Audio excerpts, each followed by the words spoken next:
X तुम्हारा दे रखा है गामा, तो मैं है ना, ठीक है, 2 वेरिएबल गामा है, गामा 4,1, और वाई जो है एक्सपोनेंशियल 1, तो एक्सपोनेंशियल 1 को गामा में क्या लिख सकते हो, तो ये हो जाएगा गामा 1,1, यही ना। तो मैं गामा को जी लिख देता हूँ, ठीक है, या इसका नोटेशन फॉलो करें, चलो इसका नोटेशन फॉलो करते हैं। तो बताओ मुझे y अपॉन एक्स का डिस्ट्रीब्यूशन क्या होता है, ये तो थ्योरम है डायरेक्टली, तो ये मुझे भी याद है, लिख दे। बीटा, हाँ, beta second kind with parameter, तो फर्स्ट, हाँ, इसके बाद तो अब क्या दिक्कत है इसमें, क्या पूछा क्या है, अम,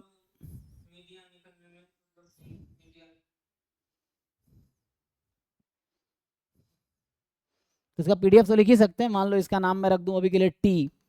ठीक, तो टी का पीडीएफ तो हमें पता ही है ना, क्या होता है, एक्स की पावर अल्फा माइनस वन, या टी में लिखना है टी में लिख लो, टी की पावर अल्फा माइनस वन और 1 प्लस टी की power alpha plus beta, second kind का पीडीएफ, सेकेंड काइंड का, ठीक है ना, तो यहाँ ये आता है। और तुम्हें चाहिए इस क्वेश्चन में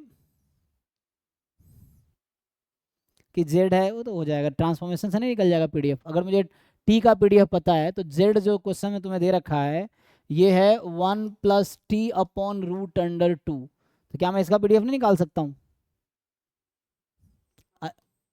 जेड का पीडीएफ, चलो मैं जेड के टर्म में लिख दूँ, तो जेड का पीडीएफ होगा, मुझे ट्रांसफॉर्मेशन करना है ना, तो यही टी का पीडीएफ लिख देंगे, T Q upon 1 plus T की पावर 5 इंटू यहाँ से D Z upon D T आ जाएगा 1/√2, तो होता क्या, हम लोग D T upon D Z लिखते हैं ना, ये है, तो √2 आ गया, तो ये आ गया पीडीएफ, तो जेड का पीडीएफ ये आ गया, और इसको जेड में कन्वर्ट कर लो, तो जेड में कन्वर्ट करोगे क्या आ जाएगा, तो यहाँ से टी की वैल्यू निकाल लेंगे, सो √2z-1, तो ये वाला हमारा आंसर आ गया, √2z-1 का क्यूब अपॉन 1 प्लस टी लिख देंगे तो √2z, तो √2z की पावर 5, ठीक है, ये पीडीएफ आ गया जेड का आपका, और ये जेड का पीडीएफ आ गया, जेड मोर देन क्या होगा, क्योंकि टी मोर देन 0 था, तो 1 प्लस टी मोर देन 1 होगा, तो 1 प्लस टी बाई √2 क्या होगा, मोर देन 1/√2, चेक करना कैलकुलेशन आप लोग, कहाँ छूट गया, हाँ यहाँ √2 छूट गया ना, तो यहाँ √2 लिख दो, ठीक है, तो यहाँ से सपोर्ट क्या आएगा, support is z more than 1/√2, अब ये पीडीएफ मेरा z का आ गया, अब बताओ यहाँ से क्या चाहिए आपको, अब चाहिए आपको EZ², वो निकल आएगा, EZ कहाँ प्रॉब्लम आ रही, किस ऑप्शन में, मीडियन पे,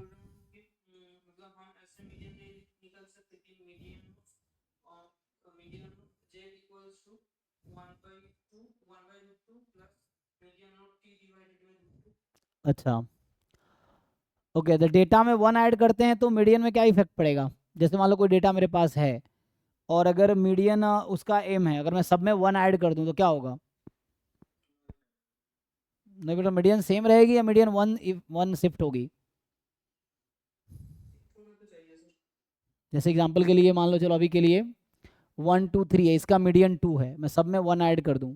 तो 2 3 4 हो गया ये, तो अब मीडियन 3 हो गया ना,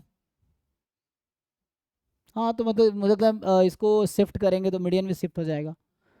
उस तरह से कर सकते हैं, स्केल चेंज करेंगे तो क्या होगा, मीडियन होता क्या है, द डेटा पॉइंट जहाँ से वो हो रही है, और कॉन्टिन्यूस में तो मीडियन जो होगी वो यूनिक आएगी,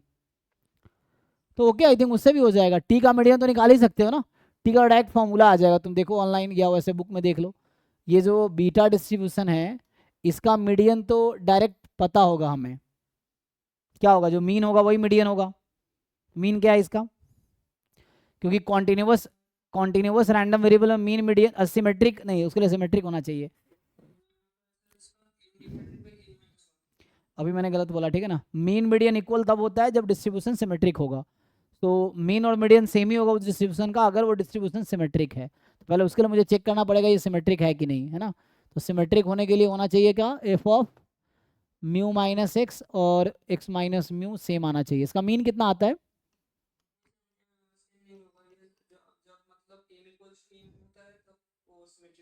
तो सिमेट्रिक नहीं है ना, तो ये एक्सपेक्टेशन कितना आता है इसका? अच्छा, इसका मीडियन निकाला जा सकता है ना, तो थोड़ा चेंज कर सकते हो, तो उसके हिसाब से चेंज कर लो, आंसर आ जाना चाहिए। इसने क्या दिया है, हाँ चेंज हो जाएगा। एक तो इसको थोड़ा करेक्शन करना पड़ेगा, ये मीडियन एक्स लिख रखा है, मीडियन जेड मुझे लग रहा है पूछना चाह रहा है ना ये। देखो तुम्हारे पास दो रास्ते हैं, या तो यहाँ से अब CDF निकालो, CDF निकाल के हम हाफ रख देंगे। एक ये रास्ता है मेरे पास जो कि थोड़ा लेंदी हो सकता है, तो यहाँ से मैं स्मॉल जेड की वैल्यू निकालूं तो ये मीडियन ऑफ जेड आ जाएगी। एक ये रास्ता मेरे पास है ना, कि चूँकि मैं PDF निकाल ही चुका हूँ तो मैं CDF निकालूँ इसका, और हालांकि मुश्किल नहीं है, इसको सिंप्लीफाई करोगे तो CDF निकाल पाएंगे, इंटीग्रेट करना पड़ेगा बस। तो ये आ जाएगा, जो जेड की वैल्यू आएगी वो मीडियन ऑफ कैपिटल जेड आएगी। दूसरा रास्ता मुझे लगता है इससे भी हो जाएगा, तुम टी का मीडियन निकाल लो। टी का मीडियन निकालने की कोशिश किए हो, मीडियन ऑफ टी? नहीं, आंसर गलत हो सकता है, शिवाजीत से पूछो, वो आंसर पे कोई दिक्कत नहीं है। आंसर तुम अगर कैलकुलेशन सही करोगे, आंसर पे इतना भरोसा नहीं करता मैं, स्पेशली इन सब असाइनमेंट में लोग गलतियां करते हैं। तो आप देखो कि आपका अप्रोच करेक्ट है, आपने फॉर्मूला करेक्ट यूज़ किया है, कॉन्सेप्ट ठीक है, तो ठीक है, ये पता होना चाहिए। आंसर ये लोग गलत दे देंगे तुम थोड़ी परेशान होते रहेंगे। तो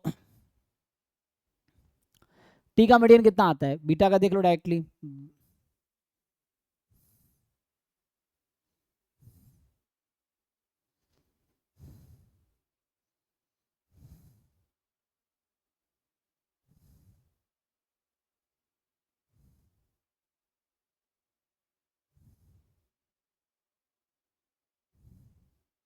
अच्छा, मैंने PDF में थोड़ा गलती किया, तुम ध्यान नहीं दिए, यहाँ वो बीटा फंक्शन रह गया ना मेरे पास, ये मैंने थोड़ा सा यहाँ गलत किया है। क्या गलती किया है कि मैंने वो बीटा फंक्शन नहीं लिखा ना, कोई बात नहीं, वो तो ऐड कर लोगे तुम। मतलब मैंने ये फंक्शन लिख दिया, लेकिन साथ में वो जो बीटा फंक्शन होता है ना, ये आएगा 1 बीटा फंक्शन 4,1, बाकी लोग बताए भी नहीं कोई, ये हो ना साथ में, ये भी तो आता है, तभी तो 1 होगा इंटीग्रेट होके, वरना इंटीग्रेट तो 1 होगा ही नहीं। ठीक है। तो ये मतलब PDF में, तो ये मैंने यहाँ पे ये रखना पड़ेगा। तो कैलकुलेशन तो करना पड़ेगा, नहीं तो डायरेक्ट तुम थ्योरम यूज़ करना चाहो, लेकिन मुझे एक तो कई बार ये लगता है कितने थ्योरम याद रखेंगे, ये भी प्रॉब्लम होता है। बट जितना ज़्यादा याद रहेगा उतना अच्छा है, तो उसके लिए जितना प्रैक्टिस कर रहे हो, तुम्हें नई नई चीज़ें पता चल रही हैं, तो उसको यूज़ कर सकते हो। तो बताओ क्या करोगे अब, कभी क्या करना है? टी का आना तो निकालो, टी से भी आ जाएगा, मैं कह रहा हूँ। टी का मीडियन मान लो, अगर मुझे लगता है अगर स्मॉल टी आया, तो यहाँ से तुम मीडियन 1+T/√2 कर दो, कोई दिक्कत नहीं, ये जेड का मीडियन हो जाएगा, हो जाएगा ये, क्योंकि जस्ट चेंज ही तो हुआ ना इसका ये।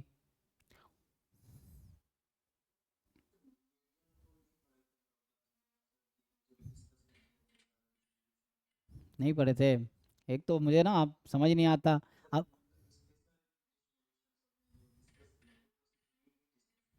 हाँ, मीडियन याद नहीं करवाया, तो मीडियन हमने मतलब मीडियन डिस्कस किया था ना, मीडियन क्या होता है, कैसे निकालते हैं। हाँ, तो वो तो आपको कैलकुलेट करना पड़ेगा सब में, हमने mainly main variance MGF discuss किया था जी। तो वो आप चाहो तो हर डिस्ट्रीब्यूशन में निकाल सकते हो, क्योंकि फिर उसके लिए बहुत कैलकुलेशन करना होगा। तो मेनली जो ज़्यादातर जरूरत पड़ती है मीन वेरिएंस MGF की, तो हमने मीडियन सबका नहीं लिखा था। बताओ यार, आगे क्या करें, मतलब मुझसे अब क्या चाहते हो, मैं इसमें क्या करूँ? हाँ, मतलब अप्रोच यही है, अगर तुम, मैं भी करूंगा तो वही करूंगा जो तुम करोगे, अगर कैलकुलेशंस करूंगा तो मैं भी वही करूंगा। तो दोनों तरीका, एक तो ये अप्रोच लगा के देखो कैलकुलेशन, क्योंकि कॉम्प्लिकेट होगा, क्योंकि क्वेश्चन ही थोड़े मुश्किल बनाने की कोशिश किया ना, तो कॉम्प्लिकेट होगा। एग्जाम में इतने मुश्किल क्वेश्चन आएंगे नहीं, एग्जाम में तुम्हें PY को तुम्हारे पास है ही ऑलरेडी, चाहे तुम सबसे डिफिकल्ट पेपर 2023 का हुआ है आज तक, है ना, तो उस, हाँ, मतलब जैम की हिस्ट्री में सबसे डिफिकल्ट पेपर 2023 का था, जिसमें फर्स्ट रैंकर 59 मार्क्स वाला था, उसके भी पेपर तुम्हें इस लेवल से कम ही, जो हमारा DPP बना रहा है सुभाजीत, उसके लेवल से 2023 का पेपर भी तुम्हें आसान लगेगा, उसके कंपैरिजन में DPP, तो जो असाइनमेंट DPPs हैं उसका लेवल बहुत ज़्यादा डिफिकल्ट बना, उससे फ़ायदा है, तुम्हारा ही फायदा है, तुम्हारा लेवल बढ़ जाएगा तो जैम तुम्हें बहुत आसान लगेगा, ये है। तो ये सब है, तो इस तरह क्वेश्चन इतने डिफिकल्ट और इस तरह क्वेश्चन जैम में आए भी नहीं है, तुम्हारे पास पिछले 20-21 साल के पेपर हैं ऑलरेडी, तो उसमें देख सकते हो ये। बट स्टिल ट्राई करना अच्छी बात है, ठीक है ना। ये करके देखो, सॉल्व करके देखो, दोनों तरीके से सेम आंसर आने चाहिए। एक ये अप्रोच, एक ये कैलकुलेशन करो। नहीं तो मैं कैलकुलेशन करूंगा तो टाइम चला जाएगा, बाकी लोग का जब तक देख लेता हूँ। अप्रोच यही रहेगा, जो तुम सोच रहे हो मैं भी वही सोच रहा हूँ। ये है। नेक्स्ट इनका है जी। तो अभी तुम्हारा अगले क्वेश्चन पे आते हैं, किसी और का बता देते हैं, किसी का होगा तो। किसी का डाउट है और